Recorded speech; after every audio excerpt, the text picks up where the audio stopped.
Welcome, patriots, freedom fighters, opponents of tyranny. We will beat back this challenge to our freedom. We have courage. We will stick together. I have one question for you. I have to seek a little advice. I have two hats to wear. I have my Reagan hat from the Reagan White House. When I wore this hat for 7 years in the Reagan White House, Steve Forbes was one of the great champions behind the scenes that made sure that Ronald Reagan's policies were what would rejuvenate America, make sure that we'd put it back on the right path. Unfortunately, Steve, we're not on the right path anymore. And so I got a question for all of you. Here's the Ronald Reagan hat. Okay. Now, I have a new hat. For this election, how many of you would like me to wear this? It says, Hillary for prison. So, I guess I'll wear the Reagan hat. There you go. Ladies and gentlemen, the one thing that Reagan really taught us is that we needed to have strong beliefs. We need to be firm in our convictions, but we had to be good people to each other and respect each other. That's part of our tradition. I'd like to ask Steve to come here for a moment as I introduce him. This is one of the great champions who I've worked with over the years when it comes to making sure that people have those ideas and ideals that will take our country where our founding fathers wanted it to be. Our founding fathers wanted us to be a country not run by bureaucrats. Our founding fathers wanted us to be a country in which we are basically free to run our own lives. Free to run our own lives. What we have now is a massive bureaucracy trying to tell us what's good for us and how we can run our affairs the way they want us to run our affairs. This fight will be made worse if we elect Hillary President of the United States. It's a hard decision. But the fact, let us keep one thing in mind. Let us keep our ideals in the forefront. Let's not succumb to just making this a personal thing. This is a long-term fight, which is the same thing our founding fathers said in 1776 when they took on the greatest empire in the world had known at that point, the British Empire. All these couple, probably 1 million colonists who were willing to stand up. But they had the right ideals. They had the concept of limited government and individual freedom. That's what's carried us. And that commitment in the soul of our people is what's kept us safe. And I want to especially thank, of course, the Brownes today. Dick Browne, who's a proud Marine. Dick, where are you? And there he is. He's got the Marine flag flying there right along the American flag as it should be. And I will say this, that I'm very proud of Dick Browne and very grateful to him and Laura Lee for all over the years we probably, I don't know if it's 10 or 15 years like this, but Steve, we've had these events here for the last 10, 15 years, and they keep having us back. I mean, is that amazing? I have a special gift, an honor that I'd like to pay to our speaker today, our guest of honor. Now, the Forbes family, and Steve in particular, as I say, has been a wonderful, wonderful influence on what the policies and the ideals and the concepts of government that have kept us free. He's been someone who's bolstering those of us who believe in free enterprise and limited government, especially in the area of taxation, which of course is the most horrendous direct threat on every one of us, turning us into slaves and letting other people be the masters where they give their little special favors. But Steve, you are a true hero of freedom. And I've got something. First of all, I'd like to apologize that the day was so bad, the weather was so bad today. As you know, and as I've reminded our guests many times, that Ronald Reagan, when he came here, he'd always say on days like this, "Well, Dana, if the Pilgrims would have landed here instead of on Plymouth Rock, the East Coast would still be uninhabited." So But what we have here is not only good weather, but what we have here is a love of liberty. What we have here is the end of the wagon train. What we have here is the entrepreneurs and the people who came here to protect us during World War II, the people who came here and saw there were great opportunities, people who wanted to control their own lives. Some people, now, I happen to believe that one of the great intrusions that we've had, I've never talked to you about this, but many of these people are upset that when they are living their own lives, they do not have the right to pick their own treatment, whether it's Obamacare or whether it's medical marijuana. People have a right to decide what they're going to do with their bodies.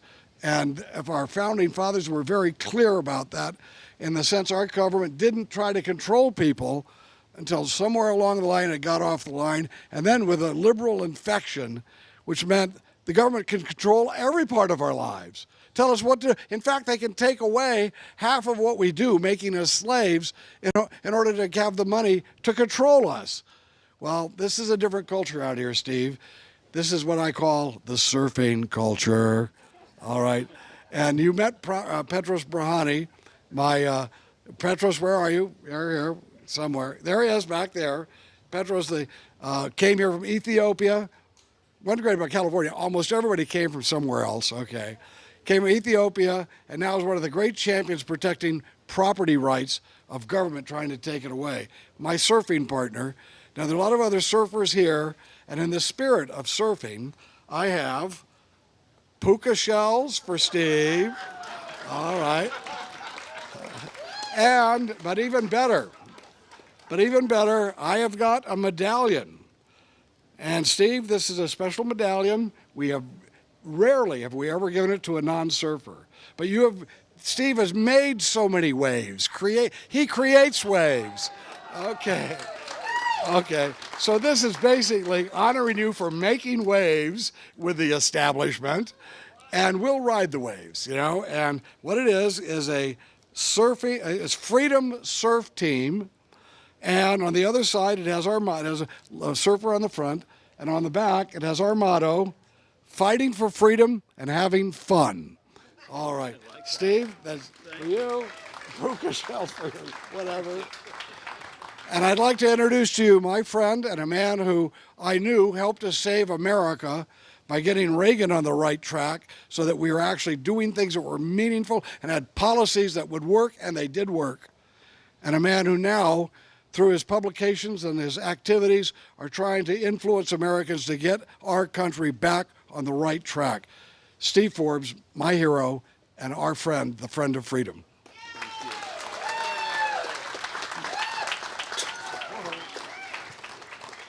Well, thank you, Dana, for those very, very kind words. Also want to thank the Brownes for having us tonight. Unlike you, my drinks and hors d'oeuvres are free, so being Scottish descent, I'm very, very grateful, and shows what the economy is like. But it is a great pleasure to be here to help Dana out. As you well know, he was there during the Reagan 1980s when the U.S., none of you are old enough to remember the 1970s. That's called pandering. I tried it in politics, didn't work, which is why I have to tag along with Dana. But in the 1970s was a malaise decade. People were convinced the United States was in permanent decline. Reagan came in, made those reforms, and we're the inspiration and the leader of the world. We've obviously gone off track since then, but Dana has never gone off track. And that's why we've got to make sure he has the resources to continue the fight and also help those who are willing to fight.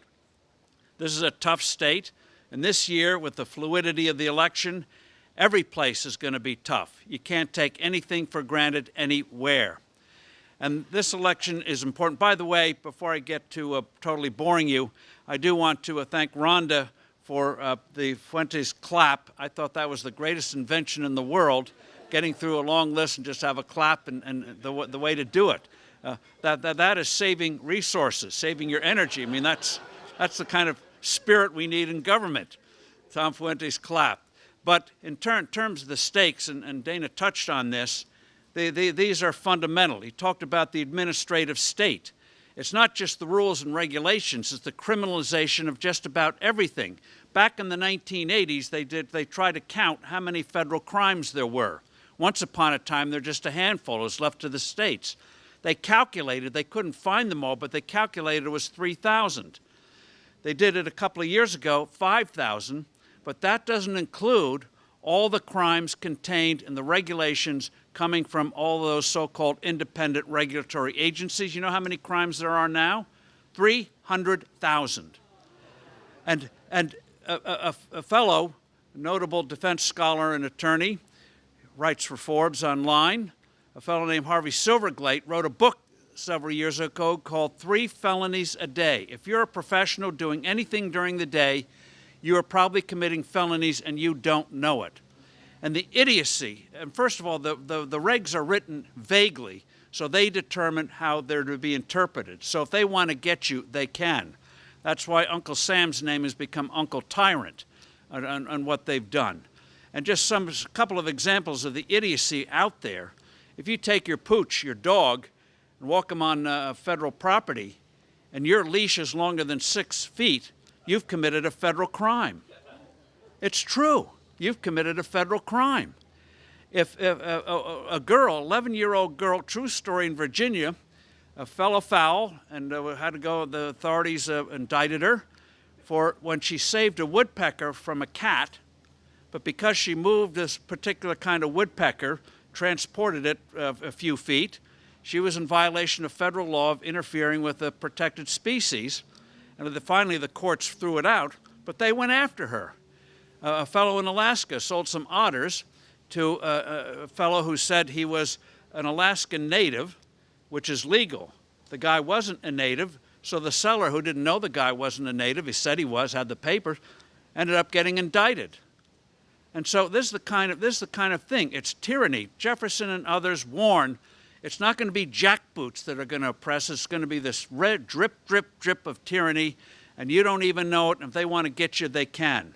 And now they're trying to suppress free speech. So they're now using the Racketeering Act if you have views that they don't like.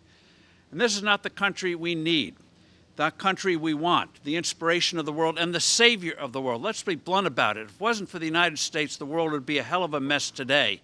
It would be ruled by barbarians and tyrants. We think some of these tyrannies like Cuba and North Korea are bad. It would be everywhere if it hadn't been for the United States. So we shouldn't apologize for it. So just a couple of thoughts. A couple of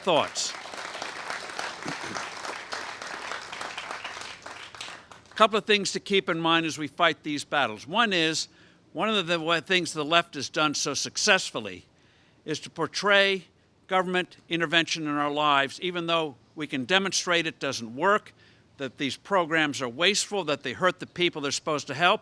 The reason they keep getting away with it is they occupy the high moral ground by saying, we mean well. And business, free enterprise, commerce, whatever you want to call it, is always portrayed as slightly grubby, not as nice as writing poetry, based on greed, on appealing to people's worst instincts. Research has shown that in Hollywood, businessmen, it's always men, businessmen kill more people than serial killers do. And either they're obesely fat with jowls going up and down in glee as they figure out how to make your lives miserable, or they're bony skin with flinty fingers figuring out how to pollute rivers and kill your household pet. But they always portray it in the worst possible light. The truth of the matter is we've got to get accustomed, not just to saying it works. Saying it works does not work. We have to get to the moral basis of a free society, moral basis of commerce, and that is of true free markets. You succeed by giving or selling something to somebody who needs something. You succeed by providing something that somebody else wants. And meeting the needs and wants of other people is the key to it. We should not apologize for it. It brings out, this is going to sound very strange, but all the things they accuse government of being in favor of, like humanity and all that good stuff, it's a free enterprise does that. Meeting the needs and wants of others without you even knowing it. You may think you're helping yourself, but you have to tune yourself to what the person you want to sell to wants. And so it breaks down barriers to humanity. You may not love your neighbor, but you sure want to sell to your neighbor. And it brings about enormous webs of cooperation. And everywhere, you look what goes into a device, literally. Hundreds of thousands of people around the world involved in it. And because no one's in charge, it works.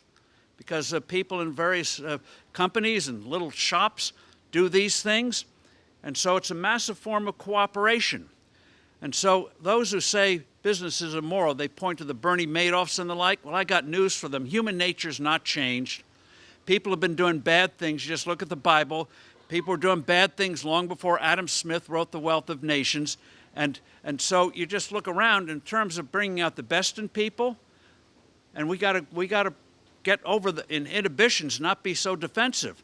It is free markets that enable people from the most unlikely backgrounds to do things. Their success is our success, and also tolerating failure.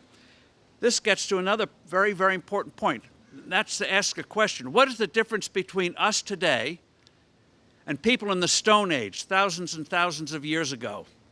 Same human beings, same planet, same appetites. The difference is between them and us is we know more. We have more knowledge. That is the difference. And knowledge comes from experimentation, searching. You learn from mistakes, whether it's in the laboratory or in the marketplace. You know, the great Apple devices, iPod and iPads and iPhones. Part of that technology came out of a device. Some of you may remember it, the Newton. Failure, but not total failure. They learned, they got some technology from it, and were able to use that for other things in the future. So it's knowledge. And the proof of it is World War II, devastation in Western Europe, devastation in Japan, and yet, thanks to the U.S. security, but knowledge was not destroyed. Thanks to the U.S. security umbrella, within a few years after the end of the war, even though tens of millions of people had been killed, even though Japan had 2 nuclear attacks, which shortened the war, but that doesn't get much credit these days. But even though, despite that devastation and loss of life, within a handful of years, Japan and Western Europe were producing more than they did before the war.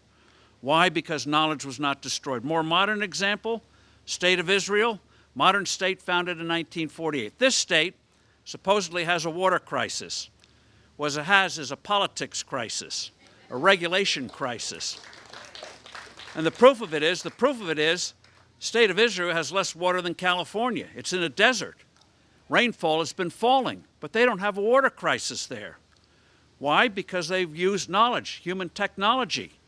For example, agriculture, drip technology, drip systems, brilliant. You take a shower there, the shower head has the same kind of a feeling that it does here, uses 1/3 the water. The big thing they have is desalination plants. This state finally got one after, 15 years? Costs 2 to 3 times what it does in Israel, half the capacity. Israel, they turn them out. And so just let me give you this statistic. Founded in 1948, since 1948, Israel's population has grown 10-fold. Its agricultural output 16-fold, industrial output 50-fold, and yet its net use of water, not per capita, but the net use of water in Israel today is 10% less than it was in 1948, thanks to knowledge, human ingenuity. So this state crisis, like so many of our wounds today, so many of our crises today, are self-inflicted. That's why Dana's re-election is so important. That's why your activities and efforts and agitation are so important. So we got to turn this around. In closing, just 2 quick things. Dana mentioned the tax code. Just remember, Lincoln's Gettysburg Address defined the character of the American nation, all of 272 words. Constitution amendments, 7,300 words. The Bible, which took centuries to put together, 773,000 words. The federal income tax code and all of its tenant rules and regulations, 10 million words and rising. And nobody knows what's in it. Nobody knows what's in it. That's why I think, I'm not going to speak for Dana, but I think we should just throw the whole thing out and start all over again. And, 40 countries have put in a flat tax. I've got a proposal in a new book called Reviving America. You can put in a tax code, literally do it in a few minutes, single sheet of paper, a few keystrokes on a computer. No exemption except for adults and for kids. A family of 4, your first $52,800 of salary free of federal income tax, no tax on savings, and no death taxes. You should be allowed to leave the world unmolested by the IRS. And do the same thing on the business side. Do the same thing on the business side. Cut the rate from 35 to 17%. You know, when you earn above that $52,800, you only pay 17 cents on the dollar. Do the same thing on the business side. Instant expensing of capital. And it's not just getting rid of a huge, complex, corrupt entity. I was going to say we should bury the code, but the EPA probably wouldn't allow it. You know, too toxic. But the thing to keep in mind on that, it's a moral issue. It's a moral issue. The IRS estimates we spend 6 billion hours a year filling out tax forms. Experts estimate we spend the equivalent of up to $200 billion complying with this monstrosity. Now just go back 20 years. Think of all those tens of billions of hours, literally trillions of dollars, immense brain power and time. If instead it hadn't been devoted to this worthless, corrupt activity, but instead to producing new products, new services, new medical devices, new cures for diseases, how much better all of us would be. It's a moral issue. And Dana also mentioned health care, which is going to be a very big issue. And the key thing to keep in mind on that is ask yourselves, why do we have a health care crisis? Not the quality overall, we have the best in the world. I had cancer a few years ago. Our survival rates are better than anywhere else in the world. It's not quality. People say it's because we want too much health care. People like me are getting older. But and so the costs keep going up. The system goes crazy. But just step back for a moment and ask yourself a very basic question. Why is demand for health care considered a crisis, but demand for everything else in the economy is considered a great opportunity? People want more apps. People up in the valley, glad to help you out. You want more cars. Manufacturers, glad to help you out here and around the world. What's with health care? The bottom line is we don't have real free markets in health care. And the proof of it is you go to a hospital or clinic and you ask in advance what the treatment costs. Get a very strange look. It means one of two things. Either you're uninsured or you're a lunatic. Why would you want to know the price? What's it to you? Oh, don't worry about it. Be passive. The insurers will take care of it. They'll tell you how much you owe. And 5 years later, you might get all the bills. You know, it's a crazy system. I was just with a fellow the other day, an intrepid entrepreneur. He was told that a couple of years ago he had to get what they call a nuclear stress test from a cardiologist, special type of stress test. So I asked the cardiologist how much it's going to cost. The guy said, I have no idea. So this guy actually went out and through hard work finally got 20 hospitals to give what the price is. They range from $1,100 to $6,300. Same test. So he finally went to the cardiologist and said, I know I could get a couple $100 cheaper, but it's 100 miles away. There's a clinic nearby. I can get it for $1,400. The cardiologist says, this test costs $1,400? The guy said, yeah.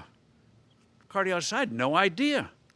He got up from his desk, pulled out the guy's medical records, did some calculations, said, you know, this test might has a 2% chance of helping you. You really don't need it. So by consumerism, the guy got saved 100%. But throughout the system, we need patient control. Whether it's having nationwide shopping for health insurance so hundreds of companies compete for your business, getting rid of Obamacare, getting rid of the individual mandate, employer mandate, you should be allowed to choose what you want in your insurance policy. I don't need pregnancy services. Thank you very much. And other good things. Just let me close, give you two other things among many. How about transparency? How about hospitals and clinics posting prices for all their products and services so you can see what it's going to cost? Yeah. And when they're required to do it, yeah, they may have a rack price. You know, you go to a hotel, they have to say on the door, costs $10,000 a room, legal requirement. But like anything else, you soon get the real price by going online. And one other thing among many.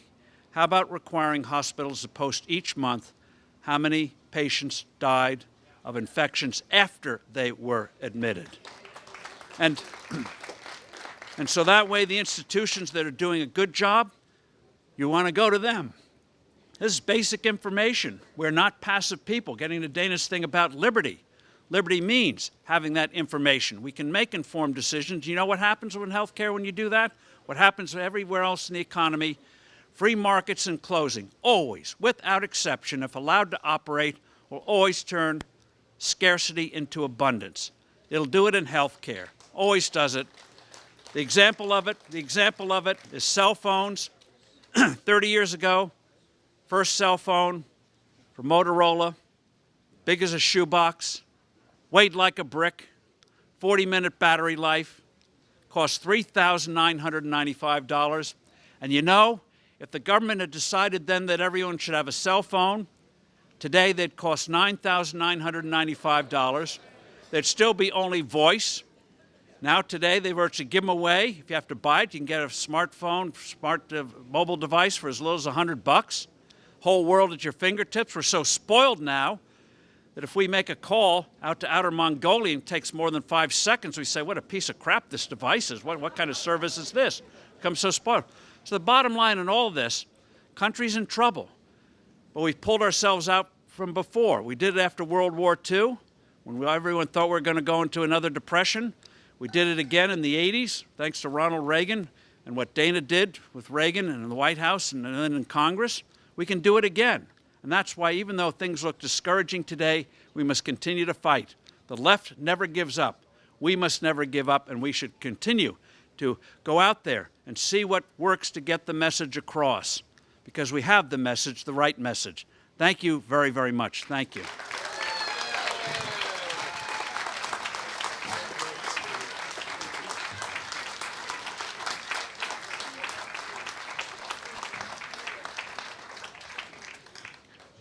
All right, we have our marching orders now. Douglas and Pamela are going to have more music for us. And by the way, I'd like to thank Douglas and Pamela for giving us such wonderful background music. Thank you so much. And we have some more food here, some more margaritas and wine. A couple last thoughts. Okay, this is all about freedom. That's what I'm saying. It's all about freedom. It's all about you being able to live your life. And the federal government's now overreached in so many areas. I'm doing my best to try to stand up for individual freedom here at home. There is also a threat that comes not from our home bureaucrats, but from fanatics overseas that would like to suppress you and destroy our way of life. And I want to, I've always mentioned Dick Browne here when it comes to defending our country. He did his part. We have a handsome young Marine back here in dressed blues. God bless you, Mr. Marine. God bless you, Sergeant.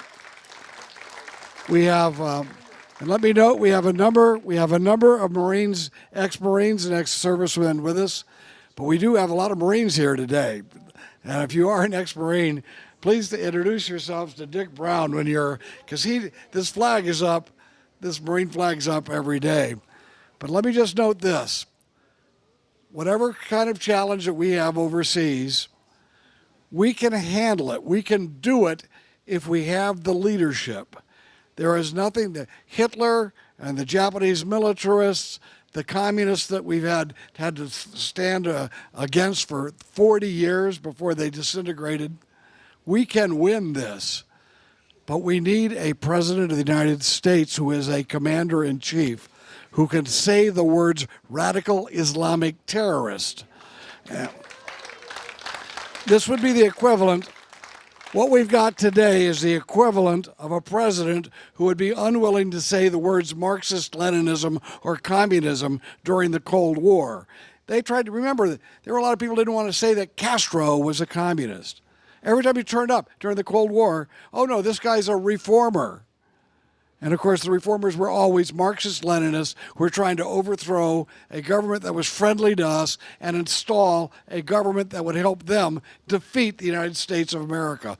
We got that today. We've got that today. This is a situation, look,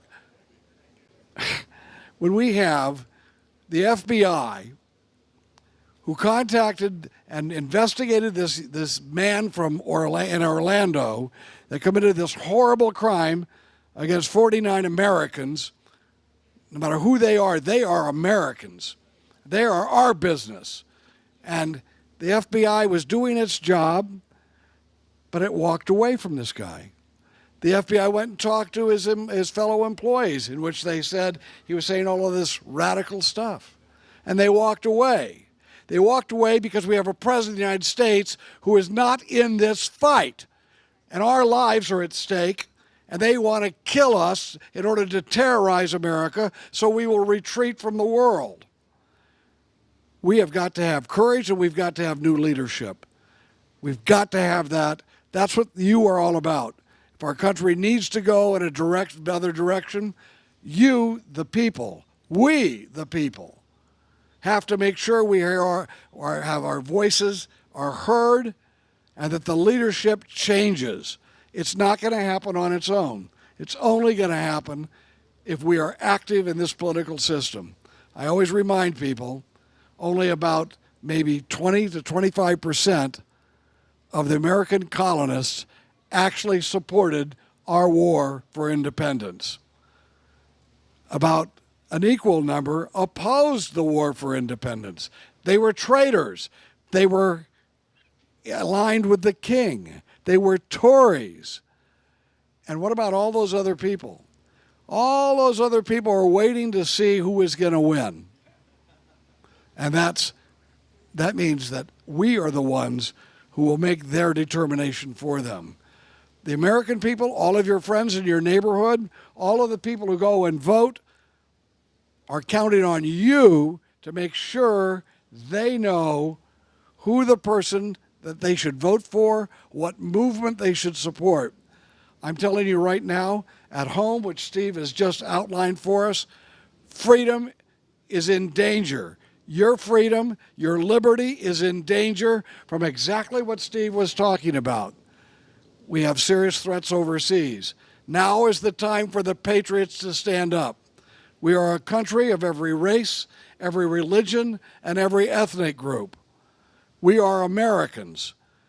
We are Americans not because of a geographic location.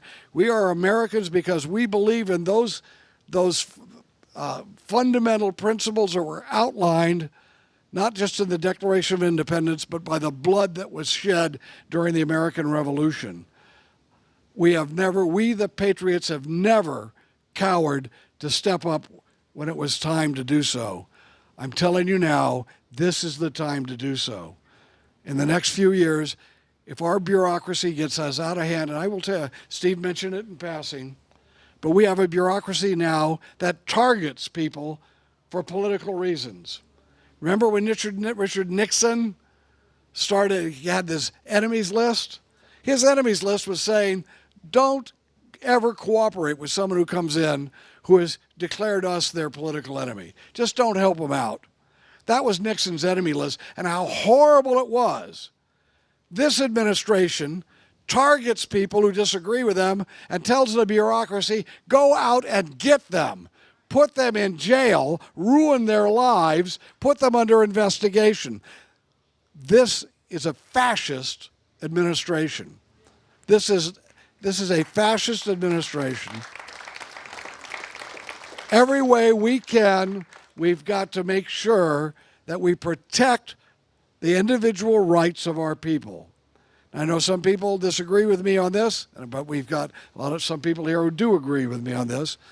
But we have had, when we try to control people's consumption, I'm sorry, if someone wants to smoke a marijuana cigarette in their backyard, for us to be taking limited resources away from taking on the terrorists, away from taking on the rapists and the murderers, and focus it on somebody's private life, our government and our founding fathers did not intend freedom to include regulating adults' private behavior, period.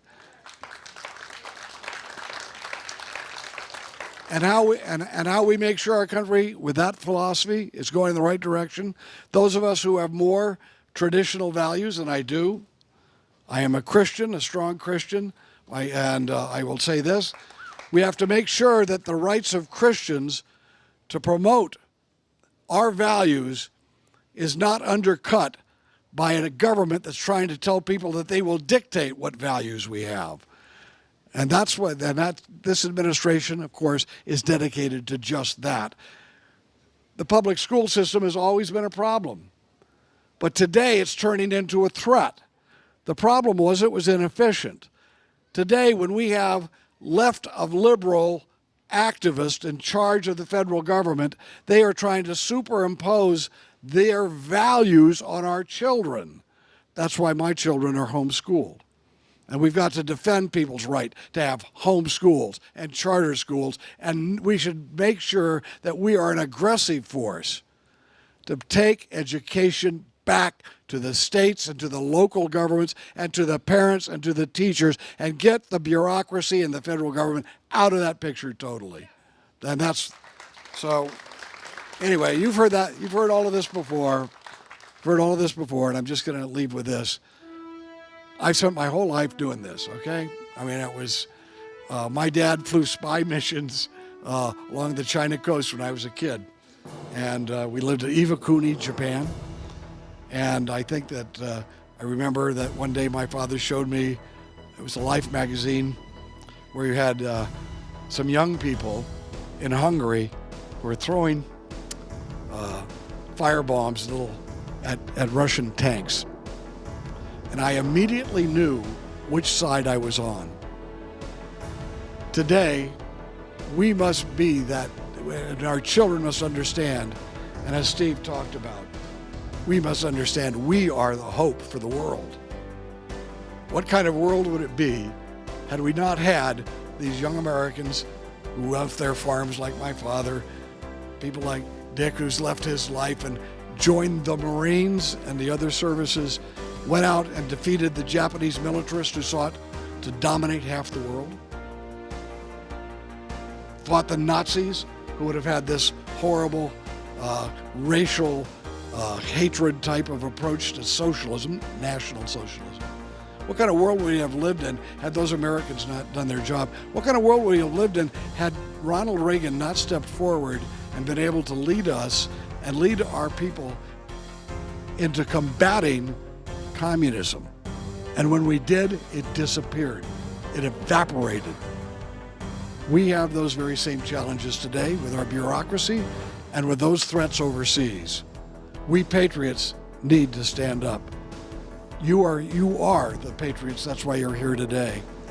Thank you for being part of the Freedom Team. Thank you for your help to me. God bless you.